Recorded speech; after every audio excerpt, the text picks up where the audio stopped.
Hello, everyone, and welcome back once again to the Great Scott Podcast. Today, I am joined by legendary entertainer, Mr. Bill Boggs. How's it going, Bill? Where is this guy? Legendary, please. To be legendary, all you have to do is stay alive. I think that's a low bar for me. Thank you. Thanks, Michael. Thank you so much for coming on the podcast, Bill. Happy to be here, really. So, what's been up with you lately? Well, we spent this wonderful winter here. I'm in Palm Beach, Florida, right now, and Jane and I are like triangulates. By the way, we're not married. We've been together 11 years, so we're like outliers in society. You know what I mean? Yeah.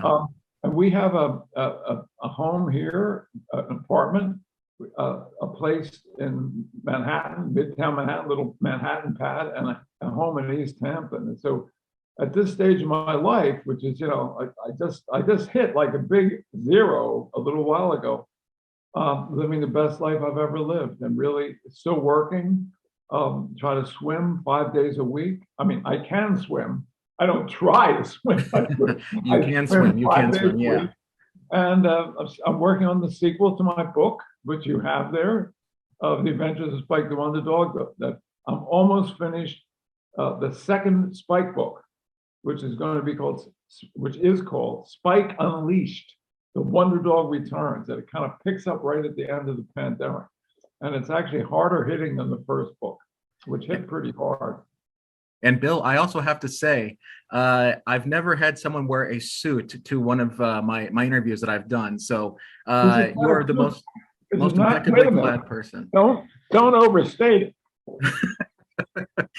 This is not a suit. This is the top part. But I figure if you're in Palm Beach, which is like this really dressy area, you got to get dressed up. I can't look like a bum in Palm Beach. Not that you look like a bum. Right. Everything is up to date in Kansas City. We know that. The only other person I've seen do a interview or wear a suit during an interview on Zoom is Jerry Seinfeld. I see Jerry will wear a suit everywhere he goes. Yes, he has a.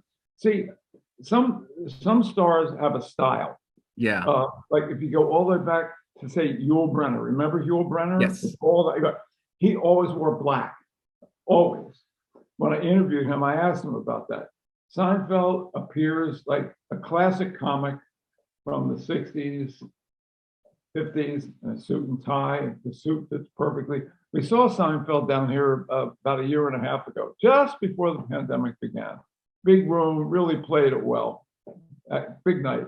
Absolutely. And I think the only other person that would also probably wear a suit everywhere he went was Rodney Dangerfield. Rodney, yeah. Rodney was on one of the shows that I've done in my TV career. I mean, you call me legendary. I have no idea if anybody even watching even knows who I am, but essentially I've been a TV host and producer for all my life. I've hosted 15 different shows, and I've executive produced a couple of things like the Morton Downey Jr. show that we did that was syndicated out of New York, 121 stations, was called Comedy Tonight. And we had 453 comedians we booked in 2 years. Comedy is in my blood. I started as a manager of comedy, and Dangerfield was on that show. But what was interesting about that Comedy Tonight gig was that Richard Baker, my partner and I, business partner, and I, because now when you say my partner and I, if you're a guy, you never know what people. But my business partner, Richard Baker, Boggs Baker Productions, we auditioned almost 1,900 comedians. Wow. I know. So Bill, there's one. So you've gotten to interview a lot of celebrities in your time, and there's been a couple of stories that I hope that you'll share with us. But one of them is with John Belushi and Steve Allen.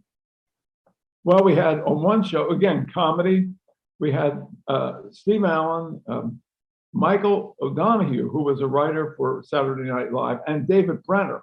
And David Brenner should not be forgotten. David Brenner was one of the founders of what Seinfeld is doing, observational comedy. Absolutely. And Belushi came on that program because I met him the night before at about 1 a.m. at Studio 54. And he is a huge Steve Allen fan. And I convinced him to come on the show the next day, even though he wasn't booked. And he showed up like with a massive hangover in the middle of the program. He came crawling up on the stage. And that is a clip. I have a YouTube channel. It's called Bill Boggs TV on YouTube. Anyone watching, just go to Bill Boggs TV on YouTube and subscribe. It's free. You can see that interview with Bellucci. You can see what happens on the interview. It's really nuts. It's been part of a documentary. But there are interviews with going all the way back to great stars like Sean Connery, Yul Brynner, who I mentioned, Natalie Wood, Sammy Davis Jr., Jerry Lewis, Frank Sinatra. There's a huge amount of celebrities. Plus, there's public affairs programming, talking about subjects. There's a lot of stuff. And I often wonder, what do I do with all these tapes from various shows I have, Michael, And I decided that my library, my life's work, basically, the tapes I have are on YouTube right now on Bill Boggs TV. So who has been your favorite person to interview throughout the years? My favorite person is Frank Sinatra. Frank Sinatra?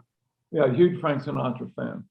And I did the first interview with Frank he ever did on a talk show, and I did them. Turned out that day it was also the longest interview of Frank's life, and it was all because we met at 4 o'clock in the morning. You don't get talent coordinators to book Frank Sinatra. We met at 4 o'clock Sunday morning in early April, and we just clicked. And he said, maybe I'll come by and do your show, and it happened. It's the first time he was ever on a talk show. It's a blessed thing. It was a really blessed thing.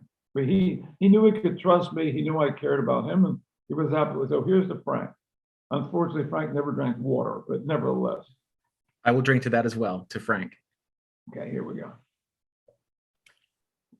And then also that time that you met Frank, you had met Elvis Presley as well.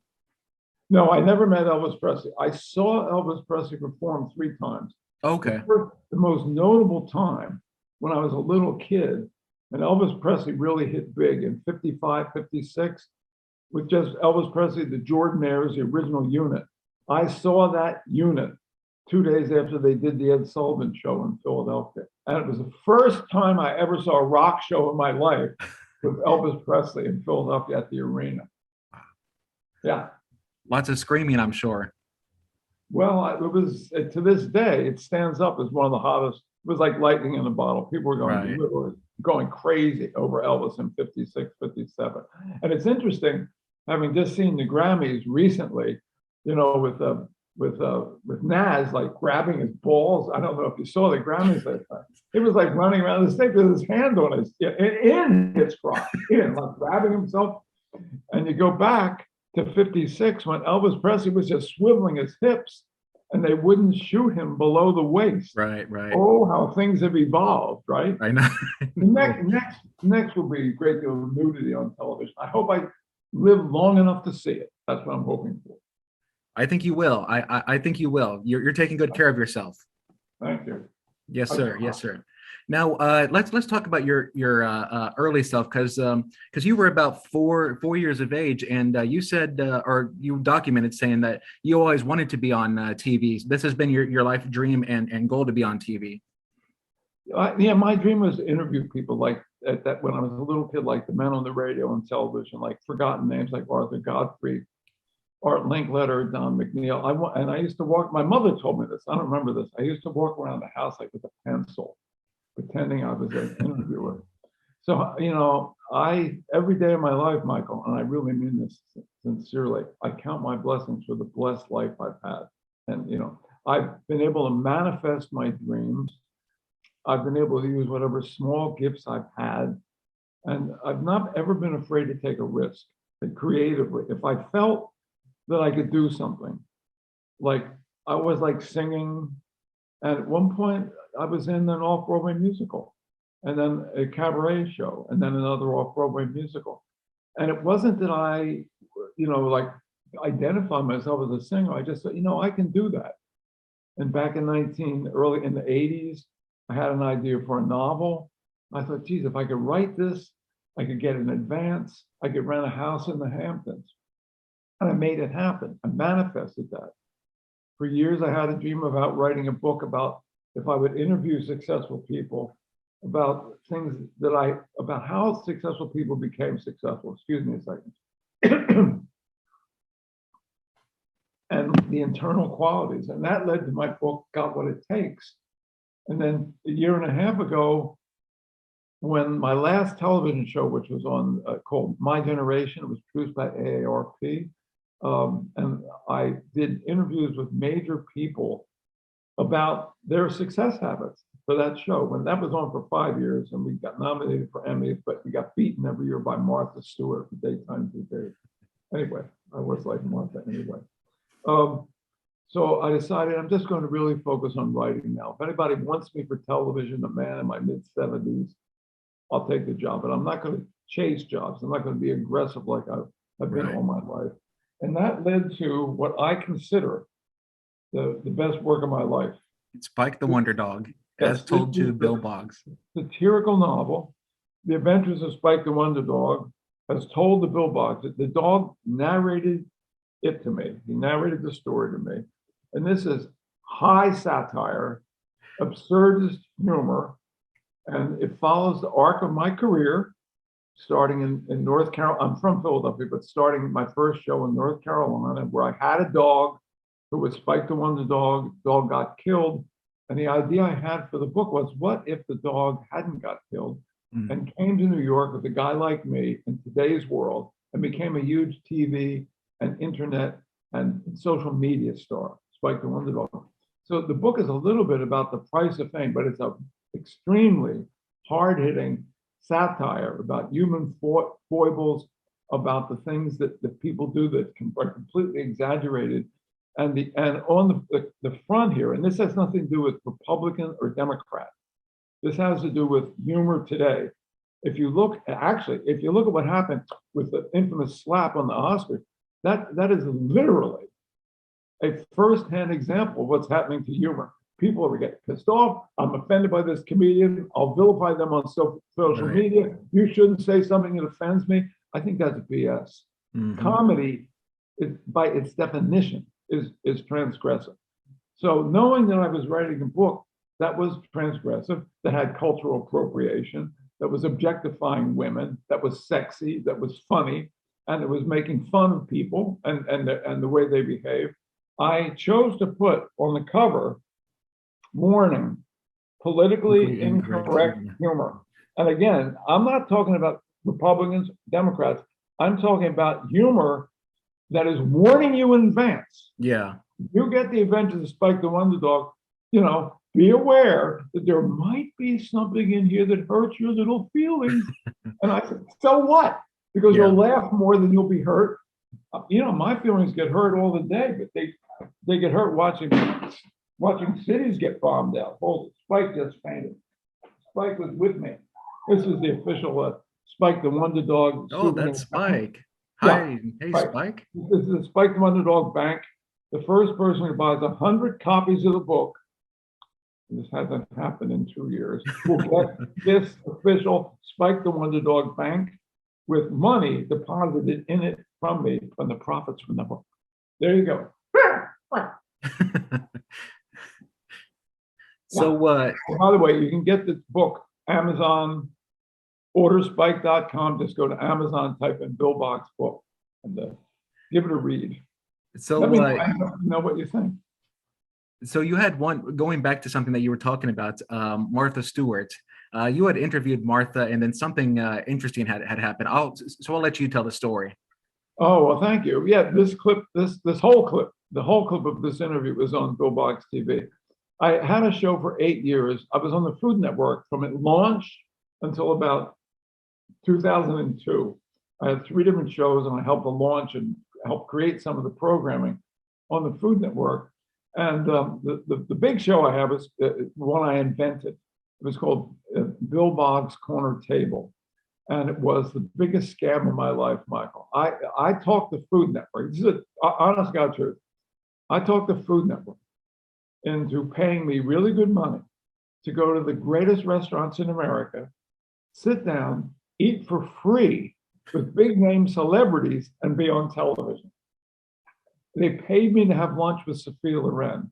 They paid me to have lunch with Sarah Ferguson, Duchess of York. They paid me to have lunch with Maury Povich, Martha Stewart, Penn and Teller.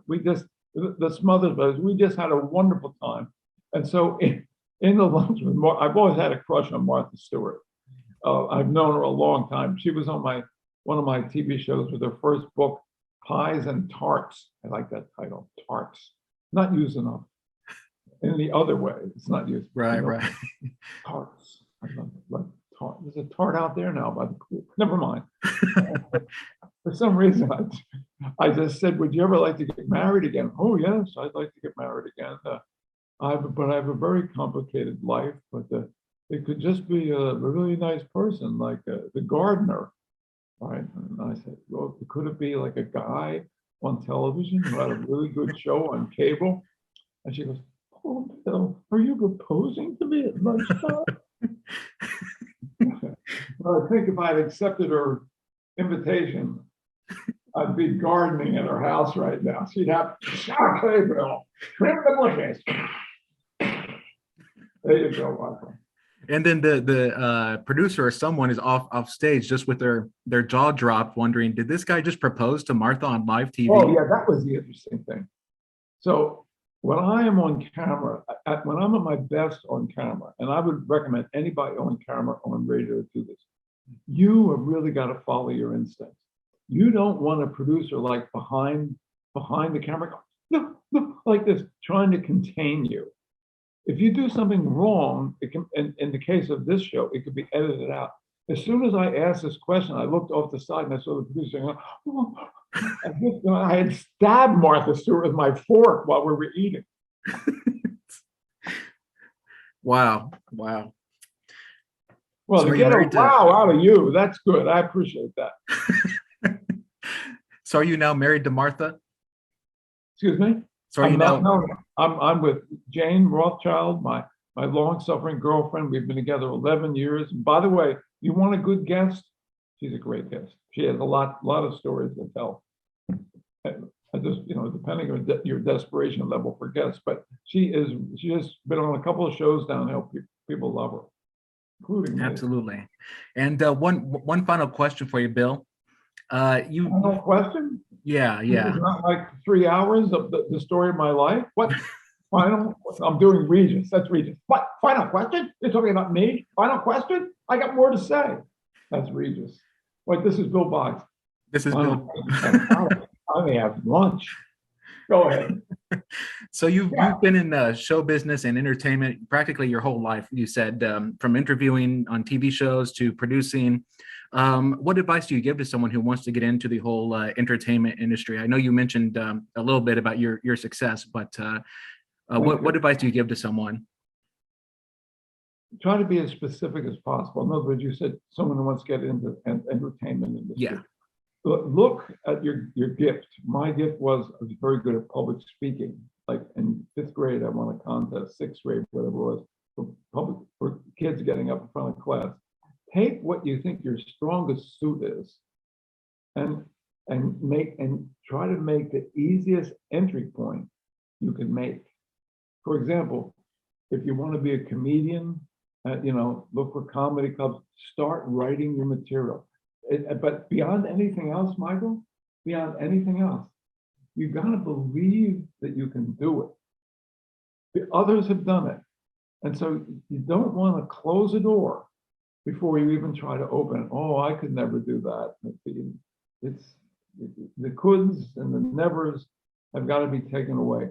So I think that much of the success in the business would come from your confidence, your attitude, your ability to meet people and bond with people and have people like you. It's a small business in many ways, and reputation is, look, I put my reputation at risk coming on this show today, but nevertheless, that was like a joke, Michael. I thought, whoa, that was fun. No, but keeping a good reputation.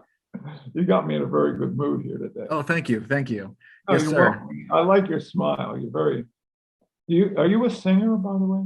I actually have done stand-up comedy for 3 years. Really? Good for you.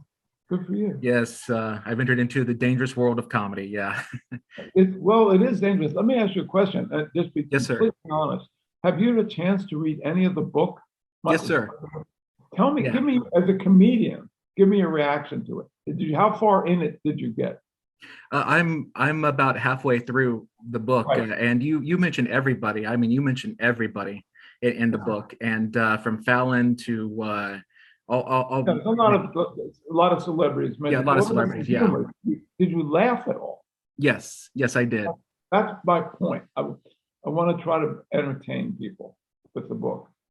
My goal is, when I go back to paragraphs, can I put in a little business here? Can I say something here that might work? So I appreciate that. Absolutely. Absolutely. Yes, sir. Look, it's here again. Hmm. Spike the Wonder Dog. You can catch his book on where's that? BillBoggs.com. No, you go to, if you want to, if you want some laughs, every reviewer, and we've had 27 reviews, written reviews, have said laugh out loud funny. So it's not like, oh, that's the author making this up. Every reviewer has said, I laughed out loud. Absolutely. On Amazon, you type in Bill Boggs, Boggs book, or you can just go to orderspike.com. It's on sale on Amazon now for like $12.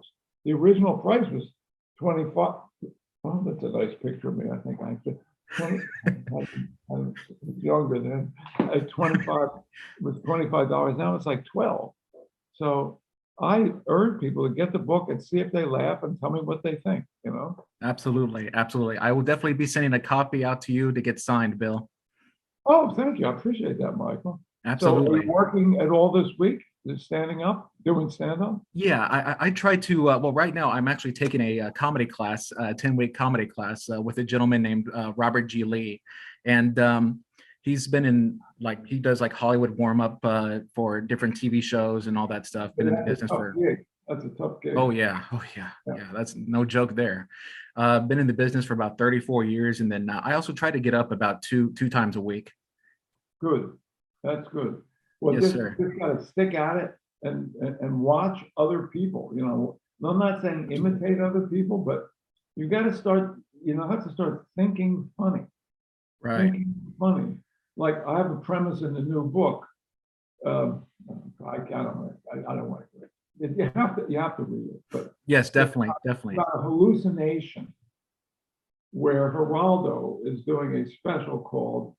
And you really have to understand the history of Geraldo and the thing he did on Al Capone's vault. You remember that? Absolutely. He opened the vault and there was nothing there. Doing a special called Uncovering the Mysteries of Donald Trump's Head. And see, I know, that's the point. You read it, and then you start thinking. So I'm constantly thinking. You can ask Jane, and I never am without a notebook. I don't Yes, like sir. move out of my. I want to have a pen and my notebook to write something down. It's a much actually faster way than getting out your phone and typing something. Plus, if you're in the dark, in the theater, at dinner with people, somehow it's more polite, I think, to write than grab your phone a lot. Absolutely. I agree with you. I mean, whenever I'm with comedians, they usually carry their notebook around wherever they go, and usually seems to be a lot faster, like you're saying. I just bought Mel Brooks' book. It's Oh, all yes. about me. Yeah, I just bought it. I haven't read it yet because I'm finishing my novel, finishing the second Spike book now. Yes, sir. When I'm writing, I don't like to read other people's stuff. As soon as I finish, I'm going to read Mel's book. As soon as I finish, that's a treat. What a genius! What a genius Mel was. Look how old these guys. Norman Lear is going to be 100. I know. I know. 98. Mel Brooks is 99. There's a lot to be said for the value of laughter and your health. Absolutely. Right? Another reason I'll come back to the same point. I'll close out at any point. No. Humor should not be constrained. We've just gone through a pandemic. For God's sake, the Ukraine is being bombed to brim. We should be able to laugh at ourselves. Yeah. We need to get back to a society where we recognize we are the most pluralistic society on earth. If we think something is stereotypical, You don't have to whitewash away every stereotype. That in itself is discrimination. But Yeah. that's another point for another day. Absolutely. Well, Bill, God bless you, sir. Thank you so much for coming on to the program. Next time I'll be naked. We'll try to push Okay. it forward. We'll I try will. I will make the necessary preparations. what's that behind you? Could you move your hands? Oh yes. Let me move off to the side there. Is that the Picasso Miro?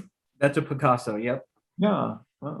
That's signed by Picasso. I see a big signature at the bottom. There it is. I think it's printed on signature. Oh, Yeah, but I'll end with one quick story on Picasso. Okay. When I was in graduate school, one of my classmates was wildly in love with another one of the classmates. And this woman wouldn't give him the time of day. She wouldn't give him the time of day. She said, you know, if you get me a Picasso, I'll date you. I'll sleep with you if you get me a Picasso. So the guy writes a letter to Picasso explaining the whole thing in like 3 paragraphs. Months go by. One day to his apartment, a little scroll comes, a little scroll like this, with a piece of heavy paper on it, and it's signed Picasso. He takes it to the woman, gives it to her, and she still won't have anything to do with him. oh no. Not good. Story. No. All right. Bill, God bless you, sir. Thank you so much for your time. Good health. Remember, your health is your wealth. Yes, sir. Yes, sir. Absolutely. Thank you so much. Nice to meet you, Michael. Nice to meet you, Bill. Thank you. Bye-bye. Alan Zweibel, original Saturday Night Live writer and Thurber Prize-winning author of The Other Showman, says, "The Adventures of Spike the Wonder Dog is so smart, witty, and inventive that I had to keep reminding myself that I didn't write it."